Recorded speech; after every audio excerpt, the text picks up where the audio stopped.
Selamat malam sejahtera, shalom ibu bapak, saudara-saudara jemaat GPB sejahtera di DKI Jakarta yang diberkati Tuhan. Salam sehat semua. Mari membaca Alkitab. Bacaan Alkitab kita malam hari ini dari kitab 1 Samuel pasalnya yang ketiga dan yang keempat. Kita satu di dalam doa. Bapa di sorga, segala pujian dan syukur kami naikkan bagi kemuliaan nama-Mu. Semua kami nyatakan itu oleh karena kami menikmati segala penyertaan Tuhan dari pagi hari hingga malam ini. Sebelum kami memasuki istirahat malam, kami menyempatkan diri untuk membaca Alkitab yang berintikan firman Allah.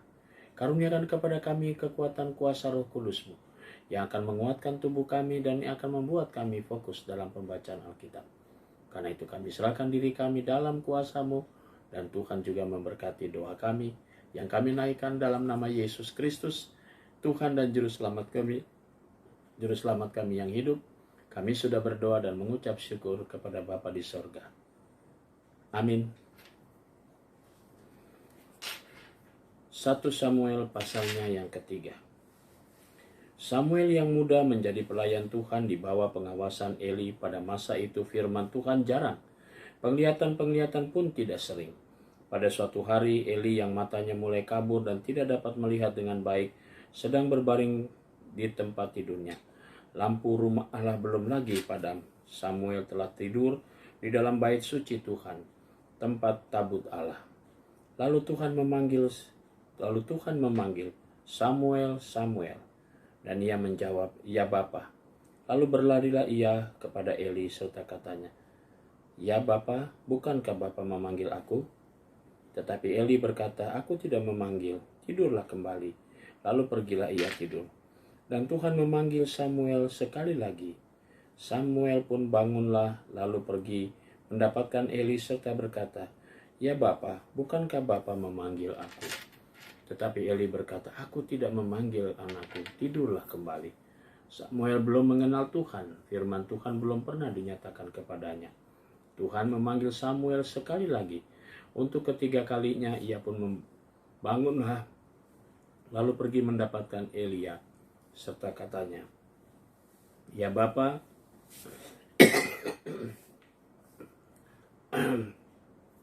ya Bapa, bukankah Bapa memanggil aku? Lalu mengertilah Eli bahwa Tuhanlah yang memanggil anak itu. Sebab itu berkatalah Eli kepada Samuel, pergilah tidur, dan apabila ia memanggil engkau, katakanlah, berbicaralah Tuhan, sebab hamba-Mu ini mendengar. Maka pergilah Samuel dan tidurlah ia di tempat tidurnya.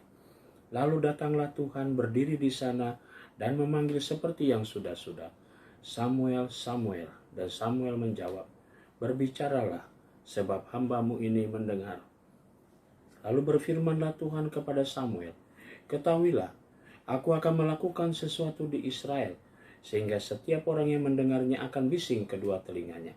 Pada waktu itu aku akan menepati kepada Elia segala yang telah kufirmankan tentang keluarganya dari mula sampai akhir. Sebab telah kuberitahukan kepadanya bahwa aku akan menghukum keluarganya untuk selamanya, karena dosa yang telah diketahuinya, yakni bahwa anak-anaknya telah menghujat Allah, tetapi ia tidak memarahi mereka. Sebab itu aku telah bersumpah kepada keluarga Eli, bahwa dosa keluarga Eli takkan dihapuskan dengan korban sembelihan atau dengan korban sajian untuk selamanya. Samuel tidur sampai pagi, kemudian dibukanya pintu rumah Tuhan. Samuel segan memberitahukan penglihatan itu kepada Eli. Tetapi Eli memanggil Samuel, katanya, Samuel anakku. Jawab Samuel, ya Bapa. Kata Eli, apakah yang disampaikannya kepadamu? Janganlah kau sembunyikan kepadaku. Kiranya beginilah, Allah menghukum engkau bahkan lebih lagi daripada itu, jika engkau menyembunyikannya sepatah kata pun kepadaku dari apa yang disampaikannya kepadamu itu. Lalu Samuel memberitahukan semuanya kepadanya dengan tidak menyembunyikan sesuatu pun. Kemudian Eli berkata, dia Tuhan, biarlah diperbuatnya apa yang dipandangnya baik. Dan Samuel makin besar dan Tuhan menyertai dia. dan tidak ada satupun dari firman-Nya itu yang dibiarkannya gugur. Maka tahulah seluruh Israel dari Dan sampai Berseba bahwa kepada Samuel telah dipercayakan jabatan Nabi Tuhan. Dan Tuhan selanjutnya menampakkan diri di Shilo, sebab ia menyatakan diri di Shilo kepada Samuel dengan perantaraan firman-Nya, dan perkataan Samuel sampai ke seluruh Israel. Orang Israel maju berperang melawan orang Filistin dan berkemah dekat Ebenezer, sedang orang Filistin itu berkemah di Afek. Orang Filistin mengatur barisannya berhadapan dengan orang Israel.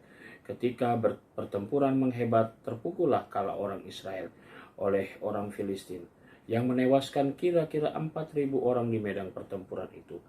Ketika tentara itu kembali ke perkemahan, berkatalah para tua-tua Israel, "Mengapa Tuhan membuat kita terpukul kalah oleh orang Filistin pada hari ini? Marilah kita mengambil dari Shilo tabut perjanjian Tuhan, supaya ia datang di tengah-tengah kita dan melepaskan kita dari tengah musuh kita." Kemudian bangsa itu menyuruh orang ke Shilo, lalu mereka mengangkat dari sana tabut perjanjian Tuhan semesta alam yang bersemayam di atas para kerub. Kedua anak Eli, Hofni dan Pinehas, ada di sana dekat tabut perjanjian Allah itu. Segera sesudah tabut perjanjian Tuhan sampai ke perkemahan, bersoraklah seluruh orang Israel dengan nyaring sehingga bumi bergetar. Dan orang Filistin yang mendengar bunyi sorak itu berkata, "Apakah bunyi sorak yang nyaring di perkemahan orang Ibrani itu?" Ketika diketahui mereka bahwa tabut Tuhan telah sampai ke perkemahan, ketakutanlah orang Filistin, sebab kata mereka, Allah mereka telah datang ke perkemahan itu. Dan mereka berkata, "Celakalah kita, sebab seperti itu belum pernah terjadi dahulu. Celakalah kita, siapakah yang menolong kita dari tangan Allah yang maha dahsyat ini? Inilah juga Allah yang telah menghajar orang Mesir dengan berbagai-bagai tulah di padang gurun. Kuatkanlah hatimu dan berlakulah seperti laki-laki, hai orang Filistin, supaya kamu jangan menjadi budak orang Ibrani itu. Seperti mereka dahulu budakmu, berlakulah seperti laki-laki dan berperanglah." Lalu berperanglah orang Filistin sehingga orang Israel terpukul kalah. Mereka melarikan diri masing-masing ke kemahnya. Amatlah besar kekalahan itu dari pihak Israel. Gugur 30.000 orang pasukan berjalan kaki. Lagi pula tabut dirampas dan kedua anak Eli, Hofni dan Pinehas tewas. Seorang dari suku Benyamin lari dari barisan pertempuran dan pada hari itu juga sampai ke Shilo dengan berpakaian terkoyak-koyak dan dengan tanah di kepalanya. Ketika ia sampai ke Eli, sedang duduk di kursi di tepi jalan menunggu-nunggu, sebab hatinya berdebar-debar karena tabut Allah itu. Ketika orang itu masuk ke kota dan menceritakan kabar itu, berteriaklah seluruh kota itu. Ketika Eli mendengar teriakan itu, bertanyalah ia, "Keributan apakah itu?" Lalu bersegeralah orang itu mendapatkan Eli dan memberitahukan kepadanya. Eli sudah 98 tahun umurnya dan matanya sudah bular, sehingga ia tidak dapat melihat lagi.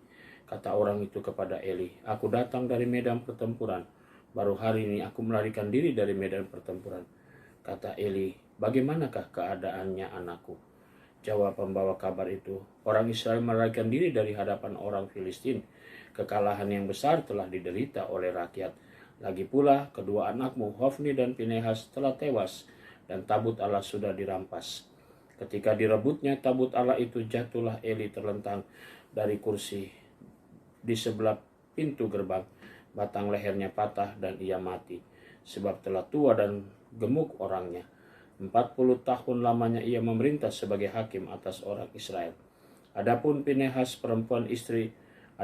menantunya perempuan istri Pinehas sudah hamil tua ketika didengarnya kabar itu bahwa tabut Allah telah dirampas dan mertuanya laki-laki serta suaminya telah mati. Duduklah ia berlutut lalu bersalin, sebab ia kedatangan sakit beranak.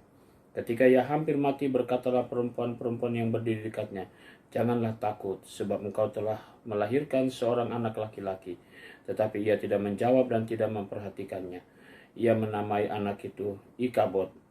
Katanya, "Telah lenyap kemuliaan dari Israel, karena tabut Allah sudah dirampas, karena mertuanya dan suaminya."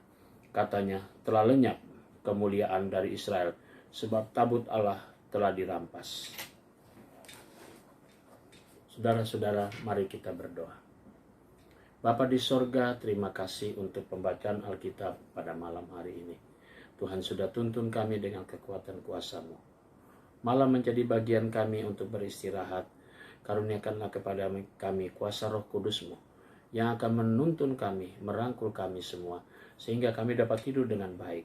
Dan besok pagi atas perkenan Tuhan kami boleh bangun kembali dengan kekuatan tubuh yang diberkati Tuhan, untuk kami boleh beribadah bersama dengan keluarga di tengah-tengah persekutuan Jemaat GPIB Sejahtera di DKI Jakarta.